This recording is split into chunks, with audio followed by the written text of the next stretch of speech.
Welcome everyone. We want to thank you for joining us today as we go into a different kind of episode today. Today we have been honored with the presence of someone that not only do we value, he also loves on us, he prays for us, he does all the things that an amazing dad should do. Yes. So today our episode is called Dad Said. What girl does not want to say, well, my daddy said?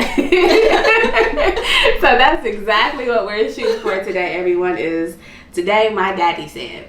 So we do have a few questions that we want to ask Dad for him to give us and impart into not only us, but all of you his words of wisdom. Because we do know, unfortunately, not every girl has a dad.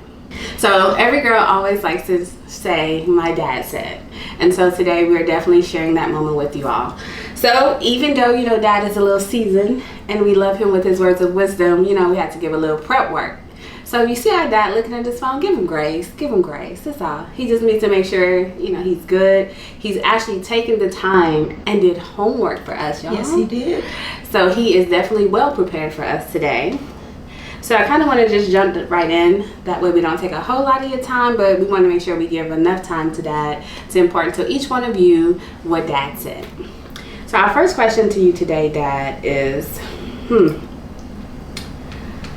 what's something about love, dating, or marriage you wish you had been taught before you said, I do? That's a very interesting question. Looking back, 48 years ago, I would have been married 48 years now. And during my time, there was not much in terms of the social fabric, in terms of having counselors, people helping you, as far as dating was concerned. So the two major things I think I could have really valued and would have benefited me, just two, the two main ones. Number one, the importance of communication. The importance of communication, how to communicate clearly and with empathy to your partner or to your spouse, expressing your feelings, expressing your needs in a loving way. That was number one. And number two, setting boundaries. Setting boundaries was quite a major issue I had to learn, because I'm a people-oriented person. Yes. Like my friends laugh at me because I want to talk with everyone, whether it is at the airport, whether in the store. I try to communicate with people. I like to talk with people and finding out where they are from. You see, one of the things I always find out, and it really connects easily. You connect easily with people. That's from my experience. For me, where were you born? For example, some English last names, when I see, what European roots is this? Is this Irish? Is this Italian? Is this Polish? They light up, because most people are interested in their heritage and they cherish their heritage. But because of that, I would go out working as a pastor and then coming home very late, and I have a new bride. That was not good. Later on down the road, one of my mentors says, you have a young wife, you need to relax and not to spending too much time outside with your members. So communication, the importance of communication, like the statement by Covey, which says, seek first to understand than to be understood. And then boundaries, to know that whatever you are doing, your spouse comes first, or your significant other. I like that, Dad. Wow. So Dad's a pastor, y'all. So when he said that, I was like, the Bible saying, all thy getting, get an understanding. because he know when it comes to us, ministry is what we do. But of course, thank you, Dad, for those nuggets. Yeah. So Dad talked about boundaries. So one thing I want to ask you, Praise, is based on that and growing up as his starter. I'm his bonus starter, y'all. But anyway, so did you see yourself picking up some of those traits in your own relationships as you grew and as you learned and as you matured in your relationship, in your marriage? Maybe boundaries specifically, something like that. Boundaries specifically, I'm going to be honest. I am a workaholic. I love my job. And I spend a lot of time at the hospital. I could do better. See, girls, we're still learning. So we're all a work in progress. But that's why now I'm going to say what Dad said. I had to set boundaries. Yes. Dad said, am I communicating well enough to be understood, but also making sure that I generate understanding back? And I think too, one of the other thing is clarity. I think it comes into that. Because I often tell people it only takes 3 to 5 seconds to regurgitate to your partner what you heard them say, and let them verify that's what they meant. So I think that also comes with that understanding and to be understood at the same time. I agree. Because sometimes what we hear and our takeaway is totally different. Intent and impact. Yeah. And not the same. Yeah, because a lot of times we hear what we hear based on our own experiences. Exactly. So, okay. All right. So moving to question number 2, Dad. See, that said 311. That's my birthday. How can I build confidence and command respect in every room I enter? Yes, that's a tall order, but it can be done. It can be done. Some of the ways that can happen to an individual is building confidence and earning respect involves, number 1, self-awareness. And it also involves focusing on your strength and setting achieving goals, and then practicing self-care, cultivating positive relationships, and embracing imperfection. Embracing imperfection means understanding that mistakes are learning opportunities, not failures.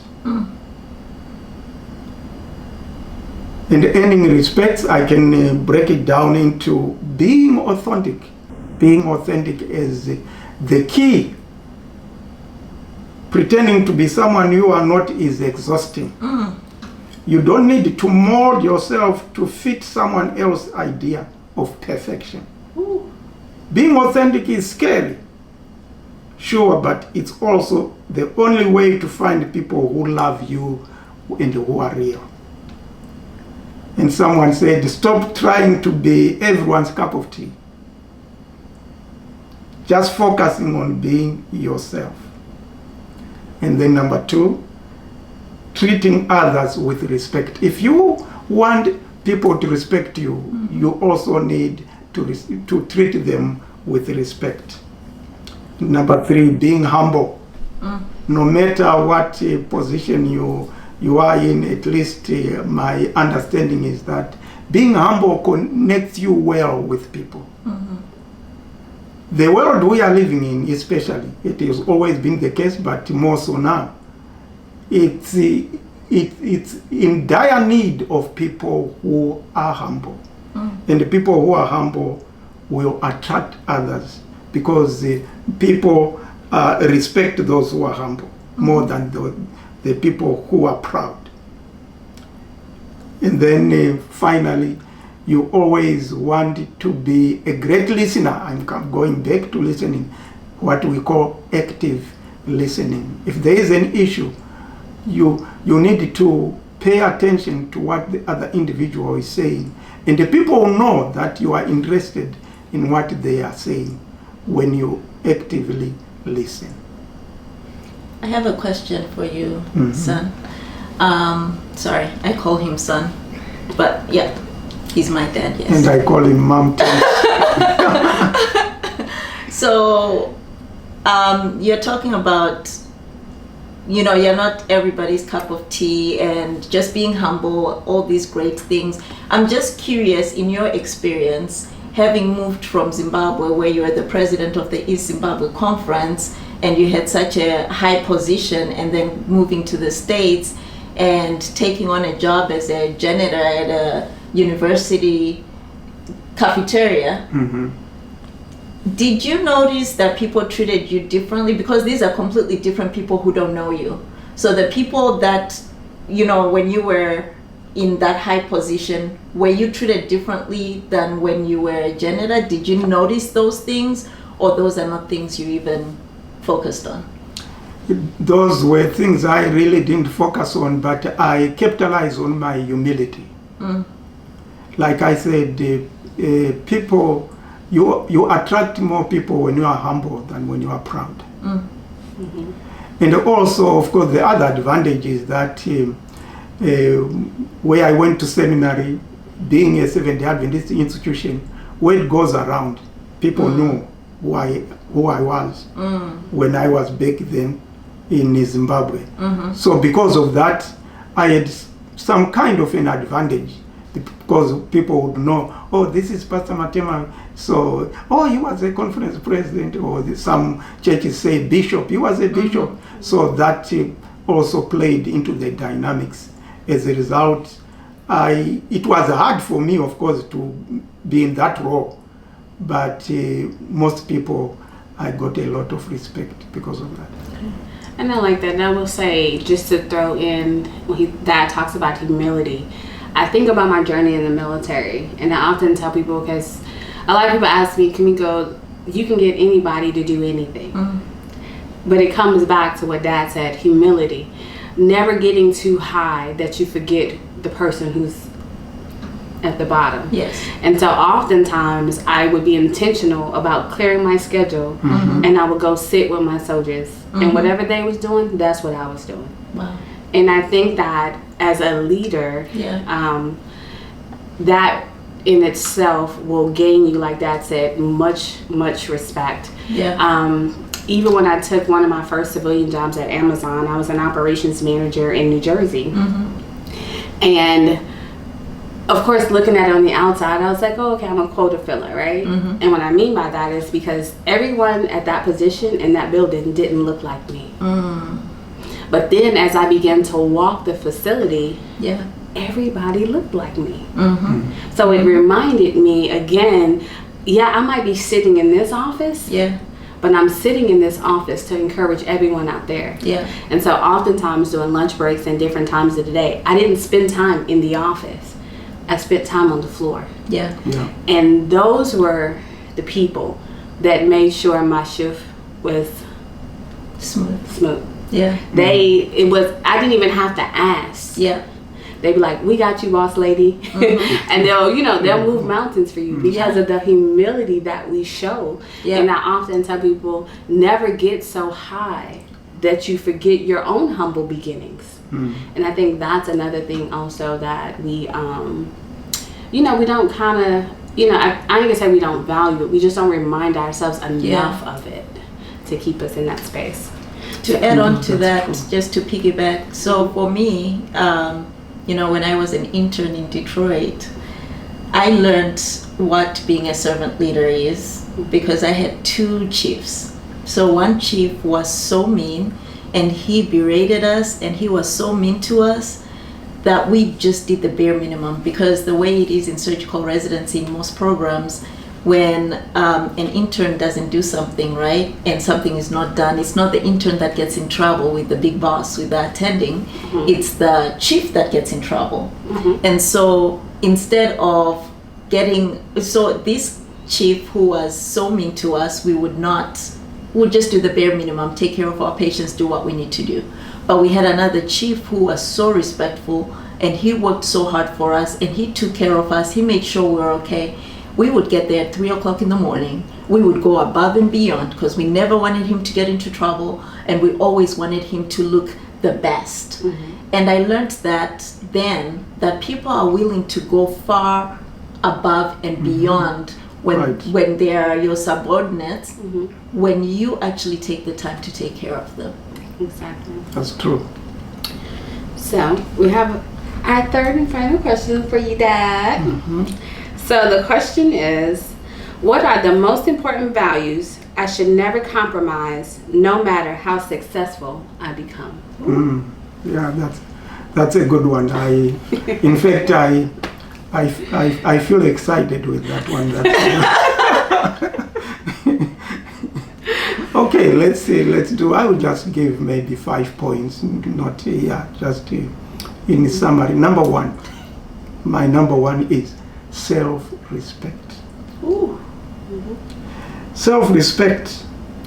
What we mean by that is respecting yourself means valuing your own feelings, thoughts, and needs.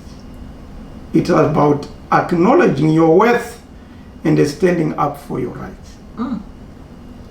When you respect yourself, you set the standard for others to treat you with respect. Like I would want to encourage each time when you are walking, walk with your head high and also be saying, I want to give you this mantra, I want to leave it with you. I am of worth.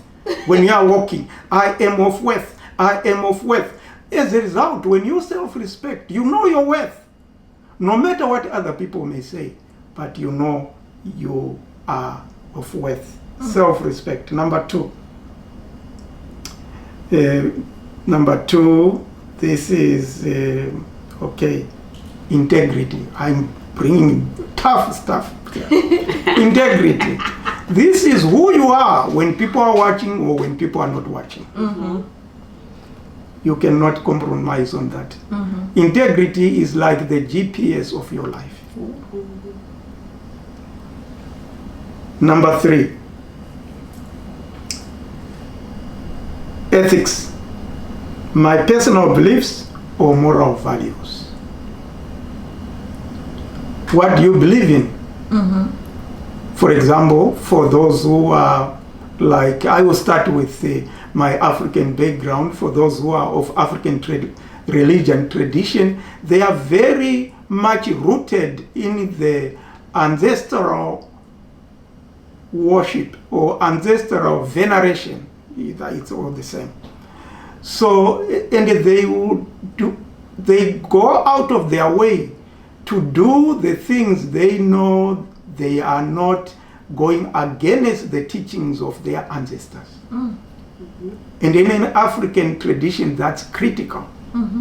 So as a result, if you are of an African traditional religion, you know the moral values of your religion. For those who are Christians, your faith in God cannot be compromised, no matter what.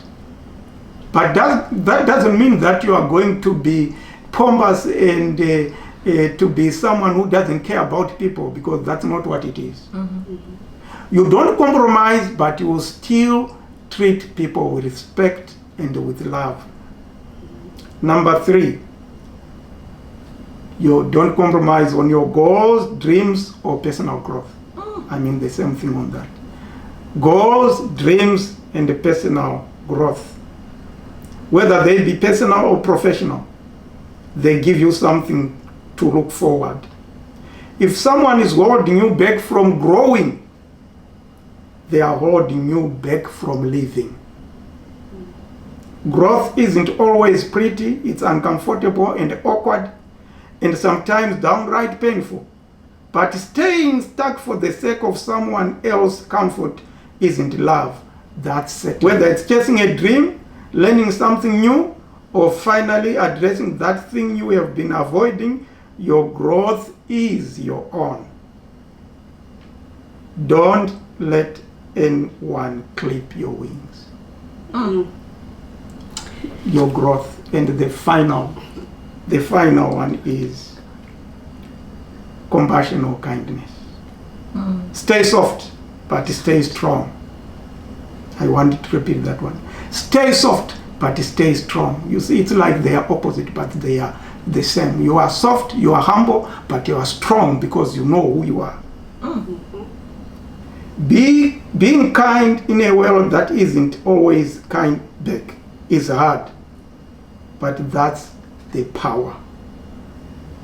Just make sure your compassion has boundaries, knowing that you can't pour from an empty cup. So your compassion need to be filled from your source, whatever your source is, whether it is a higher power or whether it is a higher power or whether it is God. You need to have your source to fill your compassion. And I want to share in closing with one of my favorite African proverbs. You know, like in African, you also want to throw in your African stuff. I always want to throw in the Africanness of my Africanness. One of my favorite African proverbs says, kindness. We are talking about compassion and kindness. Kindness is a language which the blind can see and the deaf can hear. Wow. That's powerful. That is powerful. Kindness is the language what the blind can see and the deaf can hear. So be ready to gloom. Be ready to bloom and bloom on and bloom on. Look at that. All right. Daddy, thank you for that time. So, Praise, do you have any final remarks before I give mine? Thank you, Daddy, for being here. We really appreciate you, and we appreciate you understanding the assignment and doing your homework. You are welcome. It's my pleasure. Thank you for having me. I didn't know I was going to be here. Maybe I will have to tell you on to my dear wife to say this is what they put me through. See, that's what Dad said. So as we completely bring this episode to a close, one, thank you, Praise, for sharing your father.